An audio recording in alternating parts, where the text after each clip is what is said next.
Hi, and welcome to another interview. Today, I've got the fabulous Robin with me, and a little backstory before we say hi to Robin. Robin is in the Steak and Butter Gang and losing weight and sending progress pictures. And I approached her a little while ago, and she was so confident. She said, "No, not yet. I'm going to lose my £100 first before I speak to you." So, lo and behold, she's lost her £100, and here we are. So, Robin, hello. Hi. Hi there. Hi Thank there. you for having me. Well, thank you for agreeing to do the interview. And I know it's the first one you've done. We will put your pictures up so people can see the miraculous change in your body composition. But I will ask you the question I ask absolutely everybody. And so, Robin, why did you become carnivore? Okay, well, I became carnivore after receiving a type 2 diabetes diagnosis in April 2023. Um, my doctor put me on the weekly diabetes injections. And at that time, I was 260 pounds. And I decided I have to figure out how to get off this medication and how to reverse my diabetes because I didn't want to be on the medication for the rest of my life. And so I started doing research, of course, online about how to cure or reverse type 2 diabetes. And the first doctor that I came across was Dr. Ken Berry, who was a very popular carnivore doctor. Dr. Ken Berry talked about if you want to reverse diabetes, you have to decrease your carbohydrate. And he basically explained that if you're diabetic, you're taking in too much sugar and too many carbs, and it's not necessarily genetics that's causing your diabetes, because I've always thought it was about genetics. And I'll talk about my family in just a second. But Dr. Berry talked about decreasing or turning down your carbohydrate knob. And he basically said that if you get that carbohydrate knob below 50 or 25, you will eventually reverse your type 2 diabetes. And at this point, I'm like, I will do anything at this point because I don't want to take injections for the rest of my life. And so Dr. Berry had a 30-day challenge. He called it the BBBE challenge, which is like beef, butter, bacon, and eggs. And I thought, well, I love eggs. I love bacon. And I love all kinds of beef and steak. And so I thought it was doable. And so I took the 30-day challenge. Um, and Let me just give you a little bit about my background and why I thought that this was a genetic issue. First of all, everyone in my family, in my immediate family, they're all diabetic or were diabetic. I'll say that. My father died in 2014 from complications from diabetes. He Just to tell you a little bit about him, he was a pastor of a church, a very small church, where the congregation would bake him cakes and cookies and pies and send it home to us. And so we always had sweets in our house. We also ate out a lot. I want to say we ate at a restaurant at least 3 or 4 days a week. So we ate out a lot. We went to church a lot. We had meals at the church, spaghetti dinners, chicken dinners, those kinds of things, full of carbohydrates. Um, anyway, towards the end of my father's life as a diabetic, he had kidney failure. So he was on dialysis. He started having many strokes, so he could no longer walk. He became totally blind. And so he lived with me. I moved him into my house the last year or so of his life because he couldn't walk, he couldn't see, and he was on dialysis. And it all started with diabetes. you would think that I would have researched then, but I didn't. I didn't do any research then on how to cure. I just wanted to take care of him. So moved him in and we took him to all of his doctor's appointments and everything. So that's my dad in 2014. My older brother died at age 39. He was 39 in 2006. So he died before my father. He was over 300 pounds. And to give you a little bit of background on my brother, he was over 300 pounds. He would walk around with a 2-liter soda, Mountain Dew, under his arms. Anytime you saw him, he had a Mountain Dew, or we called it a big gulp from 7-Eleven. They sell those, supersized sodas, but he always was drinking soda. We joked in our family about when he died, maybe we should bury his favorite cup with him, because it was Mountain Dew and Dr. Pepper, every day, all day.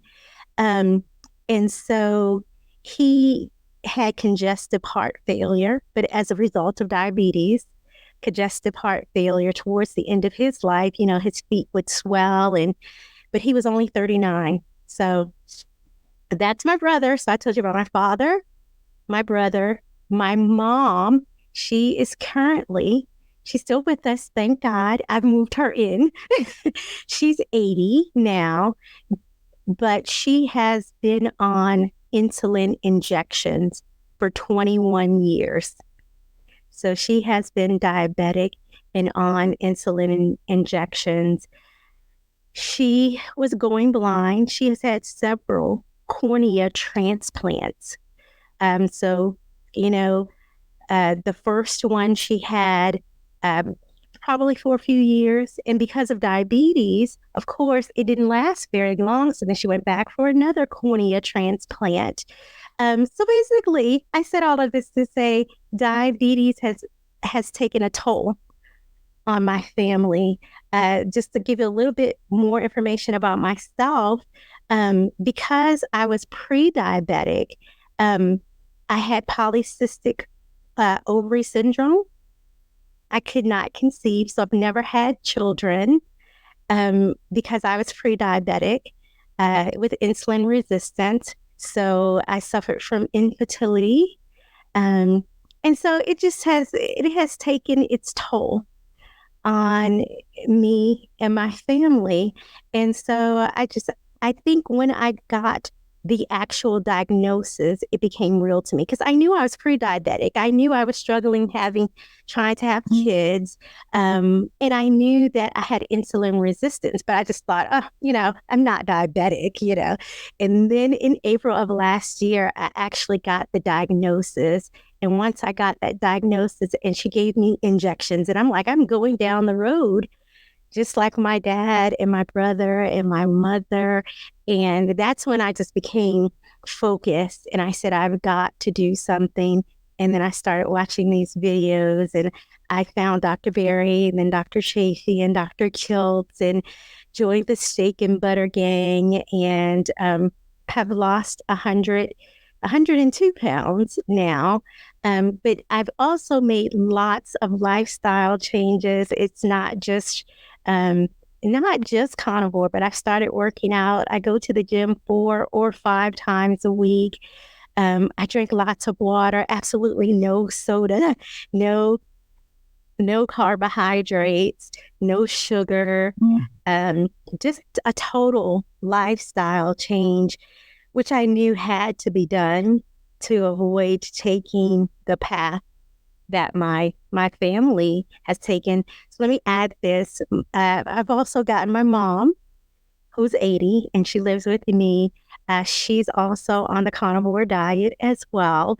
She's still taking insulin injections, so her weight loss is much slower because I found that those injections make you gain weight, taking insulin.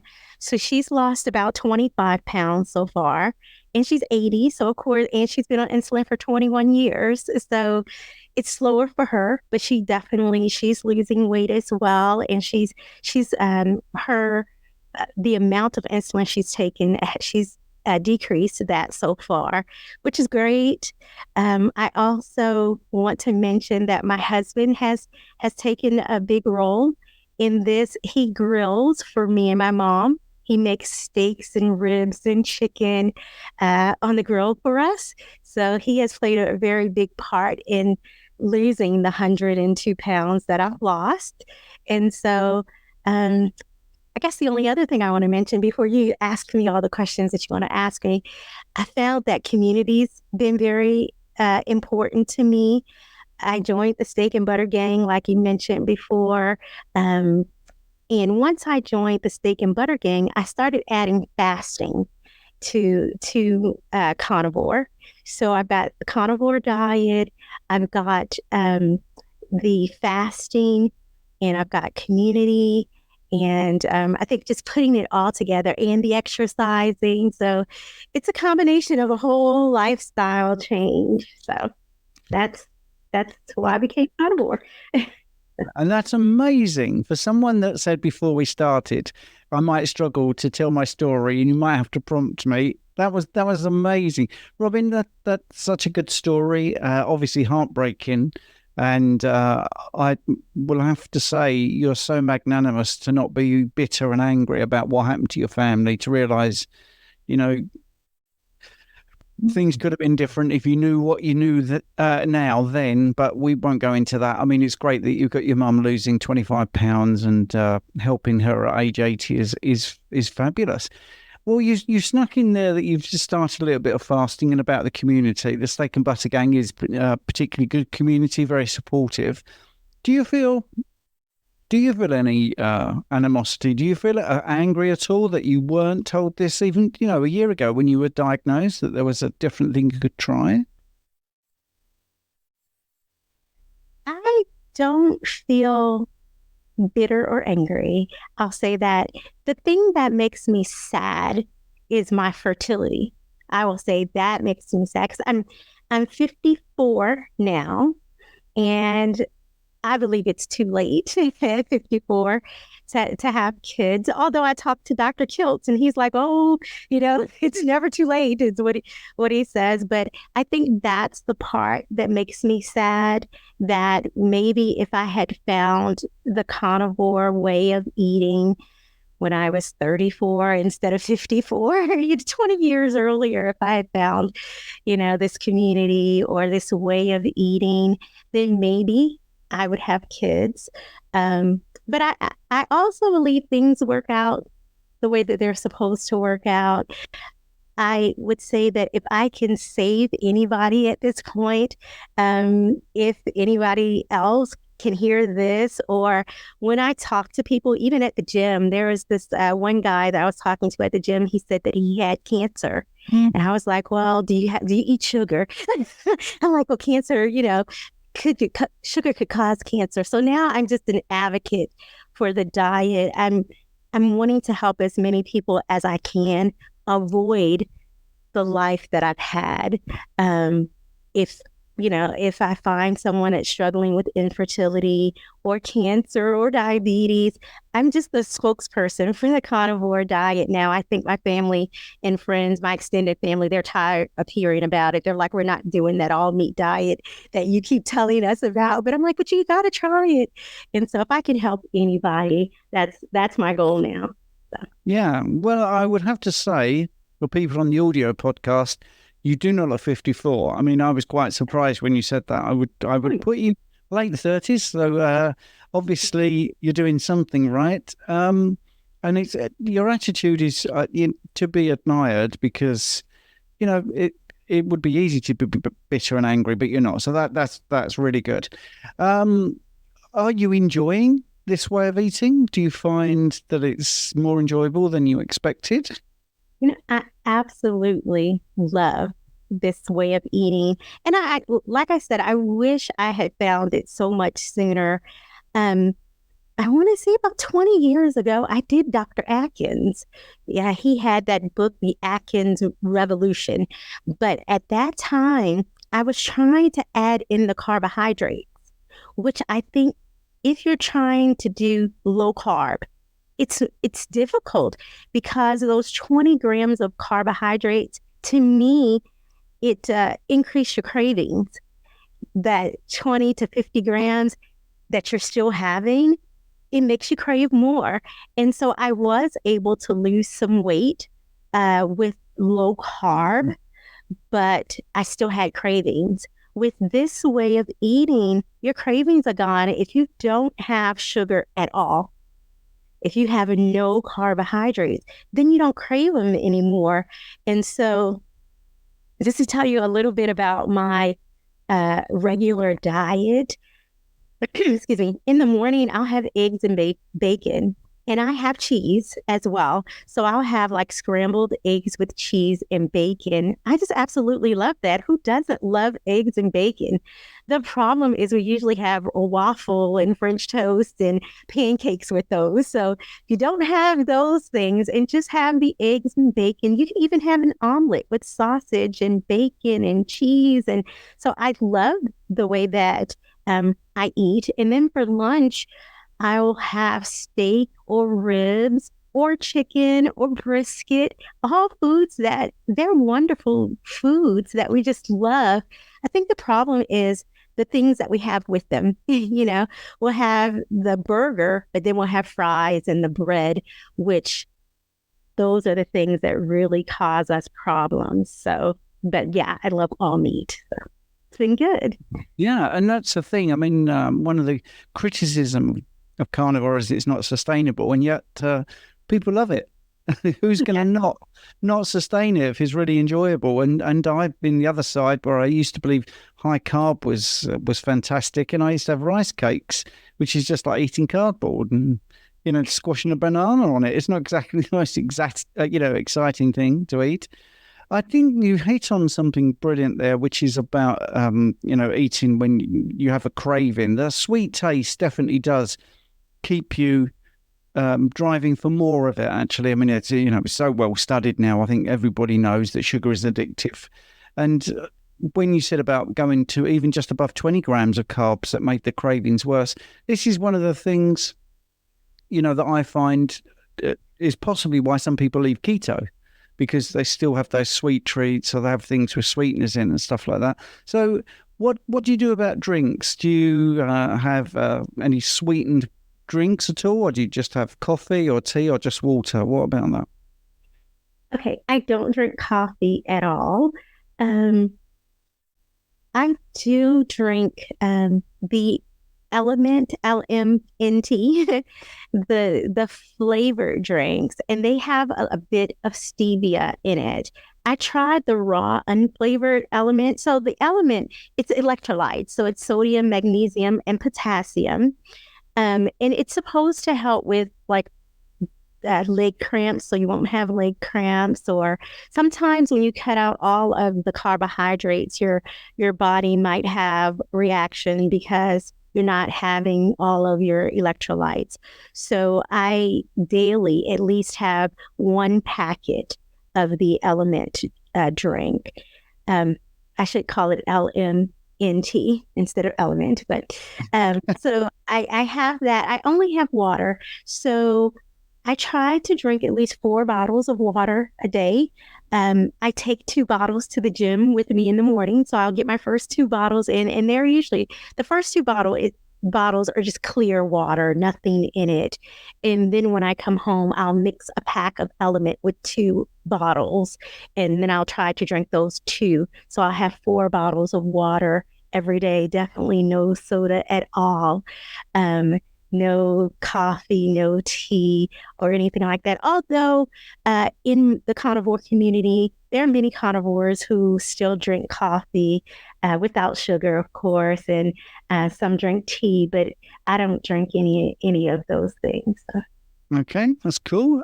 So when you decided to go carnivore, what was your family's reaction? What were and people around you, people you work with, how did they react? Well, let me think for a second. I have a best friend. I need to mention her. She I call her my ride or die.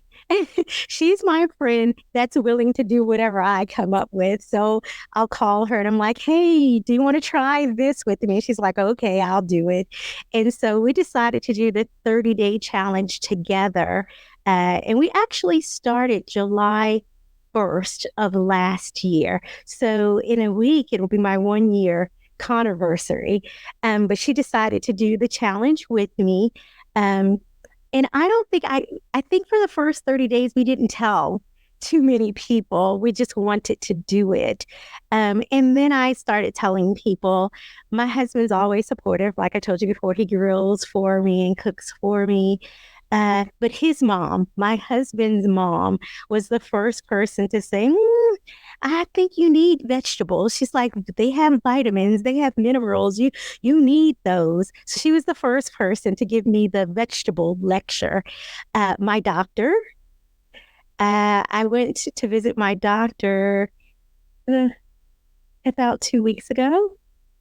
And of course, with the carnivore diet, your cholesterol's up. Your LDL is up. And I don't know the exact numbers, so don't ask me the numbers. I'm not a numbers person. I do have my charts and I can look at it, but I know those two numbers were elevated. My A1C was down though, and that was my purpose, right? My A1C is back to normal. Let me say that. But my LDL was up and my cholesterol was up. And my doctor said to me, are you still doing that all meat thing that you told me you were doing? Which she put in my medical records. I need to say that. And I said, well, yeah, I am doing that. And she's like, you really need to have a balanced diet, she says to me. She said, you should eat some vegetables. And she's like, or do you want to go on medication? Do you want to take a statin for your cholesterol? And I said, no. I said, when I started this, I knew that my cholesterol would be elevated because I had watched enough of the videos that said you're going to have those things. And I was able to tell her, I don't think my arteries are being clogged. We can do the scan was the CAC test to look at my arteries. And she did. She ordered the test. I haven't taken it yet, but I know based on everything that I've researched, these numbers will go up, but you can also get a test to find out if your arteries are being clogged or not. So I'm pretty confident that they're not, but I will take the test. So to answer your question was, what did your family think? What did coworkers or friends think? My family was okay. I did get a couple of lectures about eating vitamins, but then my doctor is like, you should, have some vegetables or else you're going to have to take this statin. And I was like, I don't think so. But she says, I will document that you refuse to take this statin. And I was like, okay, I'm willing to. She wants to cover herself and she wants to document that she told me to do this. Yeah, I mean, that's a standard duty of care. I would say about the coronary artery calcium scan, I've had that luckily before I did this way of eating. And it was very high, 639. But and I know it's not carnivore because it wasn't carnivore when I did it. So it's going to be interesting when I have a retest. I actually told the radiologist this is going to be really high because I've had loads of carbohydrates all my life. And it was. And whereas my wife, who went in and had tests at the same time, who has eaten bacon and eggs and avoided bread and sugar all her life, she had a 0. So pretty convincing that it's not fats and it's not meat that causes the problem. I avoided those like the plague. Anyway, right. It's not about me, it's about you. But I thought I'd say that for people listening because you could have the test and you could have a little score, I don't know, whatever it is, and it won't be carnivore. It would have been your 53 years of not eating carnivore that's caused it. Right. Well, I think it sounds rather good. I'm so glad you've done this interview. Now, one of the things I think is really interesting is you offer a service now to talk about emotional eating, don't you? Yeah, absolutely. Even before I started carnivore, I've been a licensed professional counselor. I'm also a licensed marriage and family therapist. So I've always talked to people about their issues, of course, about depression and anxiety and things that are going on, problems they're having in their lives. So I've just added this tool to my toolbox. If people are having issues with emotional eating or struggling with weight loss, that's also something that I can actually talk about with them now. I probably couldn't talk about it before when I was 260 pounds. I couldn't talk about emotional eating or weight loss with my clients, but I also just talk about it with anybody. Like I was talking about the guy at the gym. So now I'm an advocate for the carnivore diet for healing, whether it's diabetes or kidney disease or cancer. It seems to me that what we eat has a major impact, even on anxiety and depression. I'm learning all of these things that we didn't learn in school. There was no class on nutrition and how nutrition affects your mood or your anxiety or depression or things like that. So yes, absolutely. I wanted Yeah. to add something. You asked a question, excuse me, you asked a question about drinking soda and coffee and things like that. I do need to say, when I first started carnivore, and even now, I still have the desire for sweets. I think it's almost like you said sugar is an addiction. So I still have the desire for sweets because I remember how great ice cream is. I remember how wonderful, uh, Mountain Dew was. So when I first started, I wanted to do 3 months, 90 days, with absolutely no cheating at all. And then I told myself after 90 days, I would give myself one cheat day. And believe me, that one cheat day, I got everything that I wanted. I mean, I got ice cream and cake and just everything, Snickers and Twix. And I was like, I'm going to have a party, you know. And so it was actually Halloween of last year where I just said, I'm going to get everything I want. Um, I will say I gained 10 pounds the day after my the day after my one cheat day. I gained 10 pounds. It took me 3 weeks to get back into ketosis.